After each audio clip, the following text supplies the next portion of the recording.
Hey guys, what's up? Russ here. Today I'm talking about the top 10 books I'm hunting for 2024. But first, just a quick thank you here. New Year's Day, I finally hit 2K on my channel. And I also passed 1 million views after almost 7 years here on YouTube. And my mind is just completely blown. I don't even know what to say. I don't know what I'm going to do for the 2K yet, but I'm definitely going to have to do some kind of like big celebration here because I flew past 2K. As of right now, filming this, I'm 2,301. The channel for 2024 is going through the roof, baby. I had a goal of eventually hitting 9,001 so I could say my channel is officially over 9,000, and that honestly doesn't seem so far out of reach now. I thought that would be like a five more year thing or something, but if the channel keeps going like this, who knows, it might even happen this year, dude. Anyway, let's get into today's video. One thing that I decided to do this year is to collect more raw books. I'm gonna veer away from the slabs with the exception of one book on this list, and that is Fantastic Four 46, because as you guys seen in the previous video, I did get lucky enough to go ahead and pick up a 45 already in a 2.0. So the only book I'm gonna be going after in a slab is issue 46. And I'm going to try to get it as low as possible where the cover still looks good. So I'm looking at 3.0s and unders. It's just, to me, all that matters is that the book is in like a nice, like presentable condition. Low grade, the better for me because the better price. The only reason that I would get any other slabs on this list is if I somehow find a slabbed copy cheaper than a raw copy, but I'm shooting for raw copies. Especially the next one up on the list. A few years back, I was lucky enough to find Amazing Spider-Man 121. This is a super low grade. Little piece of the cover is missing there, which kind of bugs me a little bit, but not too much because it's nothing like integral to the story. And some ads are cut out of the back page. Again, that doesn't matter to me as long as the book is complete and the cover is mostly presentable. Anyways, I'm going for a low copy Amazing Spider-Man 122 to finally complete this set.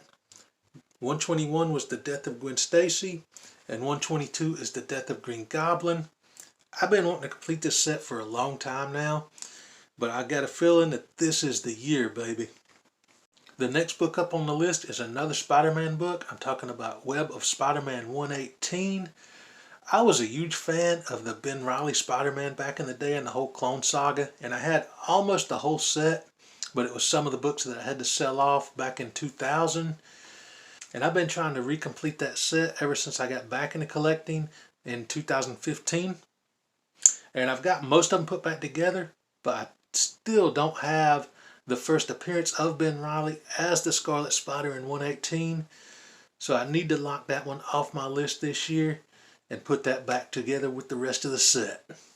Next up on the list is Daredevil issue 4. I've been wanting to get at least one Yellow Suit Daredevil book in my collection for a long time now. And issue 4 of the early appearances gotta be my favorite cover out of all of them. I believe it's also a Jack Kirby. Love some Kirby art, man. Definitely got to try to add this one to the collection this year. And finally, for Marvel books on my list, I got to go for Uncanny X-Men 266. I've been after this book for a long time. A couple years ago, I was lucky enough to get the first appearance of Rogue in Avengers Annual 10, who is my all-time favorite X-Men. Gambit is my second favorite X-Men of all time. It's about time I add his first appearance into my collection. Again, I'm going for just like low grade reader copies. I don't care about getting high grade, just trying to get these books in my collection. to read them, dude. Alright, now let's get into the DC side of the list. The first one up, it's kind of a cheat because it's 4 issues. But hey, I'm going to count it as one because it's part of a set. I'm talking about Batman issue 426, 427, 428, and 429. The Death in the Family storyline. I've never had the single issues of this book. Back in the day, I read it in trade paperback when I was a kid, and it blew my mind that they actually killed off Robin. And I've always wanted those single issues in my set. I figured this is the year to get it done. Let's go on a little trip for this one. So, the next book up on the list to pick up in 2024 is a book that I've had a wall plaque of for a long time.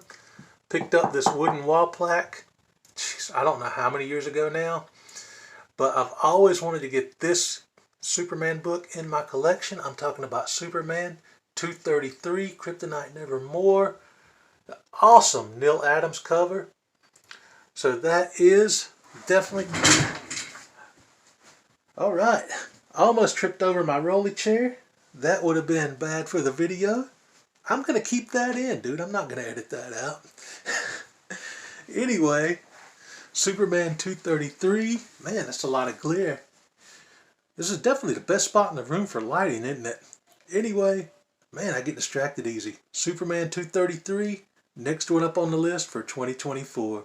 And sticking with Superman, the next book up on the 2024 list is Man of Steel issue 17, the first cameo appearance of Doomsday.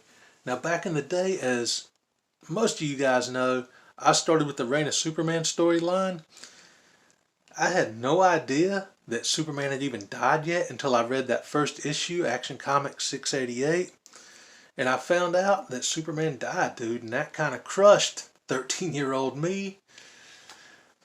But I've never picked up issue 17. I've got the whole Death of Superman storyline because I went back and I started collecting those over the years.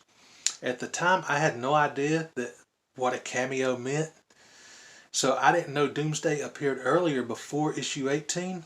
So I need to get that Man of Steel 17 in the set to finally complete the Death of Superman storyline. Again, sticking with Superman, I want to pick up issue 199 this year, and that was the first ever race between Superman and Flash. I've wanted this book for years, but I've just never found it at the price that I could actually pay. I noticed that a lot of books seem to be like coming on the downturn, so hopefully this is the year I can finally find that book at a price that I can actually afford, dude, and add it to the collection. Last up on my 2024 hunt list, I'm going with a Marvel DC crossover. I'm going with Batman vs. the Incredible Hulk, The Treasury. Last year at Heroes Con, I was lucky enough to pick up the Amazing Spider-Man vs. Superman Treasury. The first Treasury I was ever able to add to my collection. Back in the day, I read that story in the reprint form, which I believe had a gold label around the cover. And I was finally able to add the Treasury into the collection, and that just gave me a want to add more Treasuries to the collection. Plus, I'm going after all the Marvel and DC crossovers anyway. A couple years ago, I completed the Amalgam set from the 90s, and I've got a few of the other Marvel DC crossovers in there. And I don't think there's too many left now that I have the Superman vs. Spider-Man, so I'm definitely going to add the Hulk vs. Batman to the list this year. Alright, that does it for the top 10 books I'm hunting in 2024. But this is not the end of the video. Because it's my list, I'm going to add 2 honorable mentions. I'm going after some Golden Age. Now, I don't really care what issue. I just want to get at least 1 Golden Age Wonder Woman and 1 Golden Age Batman book to add to the collection to go with this Golden Age Superman book that I got in an AOK from Kavi a couple years ago. I just want to add the DC Trinity of characters to this list and finally have a Batman and a Wonder Woman Golden Age to go beside this book on display. Again, doesn't matter to me which ones. I'm just going after the cheapest Golden Age Wonder Woman and the cheapest Golden Age Batman I can find. So if I am able to add those 2 Golden Age to my collection this year, that unboxing video will be a complete surprise, dude. Let's see what happens in 2024. Alright, I'll catch you guys in the next video, and remember, always keep it 9,000. What did you say his power level is?